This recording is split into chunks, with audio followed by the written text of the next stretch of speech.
Hello అండి, నమస్తే. నమస్తే మేడం, నా పేరు ఎస్ కీర్తి ప్రకాష్. ఏం చేస్తుంటారు? నేను సెక్రటరియట్లో ఎంప్లాయ్ అండి. ఓకే. మామూలుగా ఐకాన్కి ఎప్పటి నుంచి అటెండ్ అవుతున్నారు? నేను ఇది సెకండ్ టైం మేడం. ఐకాన్ అనేది మనకి బ్యాక్ బోన్ లాంటిది మేడం. ఇప్పుడు ప్రతి మనిషికి కూడా ఒక బ్యాక్ బోన్ ఉంటేనే సెలబ్రిటీ అవ్వగలుగుతాడు, లేదా పొలిటీషియన్ అవ్వగలుగుతారు, ఏదైనా అవ్వగలుగుతారు. ఇప్పుడు మనకి బ్యాక్ బోన్ అనేది లేకపోతే కష్టం మేడం.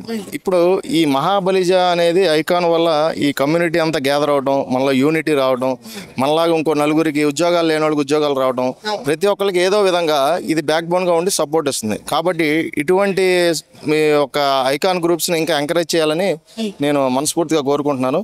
ఈ గ్రూప్ వల్ల మనకు చాలా బెనిఫిట్స్ ఉంటాయి మేడం. ఎందుకంటే ఉద్యోగం లేని వాళ్ళకి మనం రెఫర్ చేస్తే ఉద్యోగం వస్తుంది. ఎవరైనా యూఎస్ఏ వెళ్ళాలంటే వాళ్ళ దగ్గర ఏమైనా డబ్బులు చాలకపోయినా ఇక్కడ నుంచి వీళ్ళు రెఫరెన్స్ చేసి ఫండ్స్ ఇప్పిట్టు ఇలాంటి ఎన్నో చేస్తున్నారు. ప్రధానంగా అర్జా శ్రీకాంత్ గారు, మెండి చక్రపాణి గారు అయితే వాళ్ళ గురించి నాకు దరిదాపుగా 10 సంవత్సరాల నుంచి వాళ్ళతో ట్రావెల్ చేస్తున్నాను.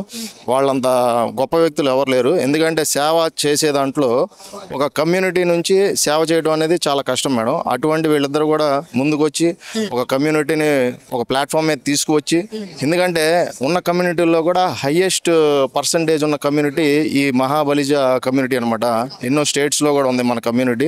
వీళ్ళందరినీ ఒక ప్లాట్ఫామ్ మీద తీసుకొచ్చి వీళ్ళని ముందుకు తీసుకెళ్ళడం అనేది చాలా గ్రేట్ థింగ్. ఆ అచీవ్మెంట్ రీచ్ అయినందుకు వీళ్ళందరికీ కూడా ముందు ధన్యవాదాలు చెప్పాలి. అలాగే కేఎన్ కుమార్ గారికి, ఐఏఎస్ ఆఫీసర్, ఆయనకి, వీళ్ళందరికీ కూడా మనం ధన్యవాదాలు చెప్పాలి. ఇంకా మాలాంటి వాళ్ళు కూడా ఈ రోజు పాల్గొనడం చాలా ఆనందంగా ఉంది. ఇటువంటి అందరూ కూడా ఇంకా చాలామంది తెలియదు ఈ యొక్క ఐకాన్ గురించి, ఇంకా అందరికీ తెలియజేయాలి, అందరూ కూడా రావాలని నేనైతే ఒకటే చెప్తాను. ఇది ప్రతి ఒక్కరు కూడా ఒక ప్లాట్ఫామ్ కింద తీసుకుంటే ఫ్యూచర్ ప్రతి ఒక్కరు కూడా సక్సెస్గా ఉంటుందని నేను అనుకుంటున్నాను.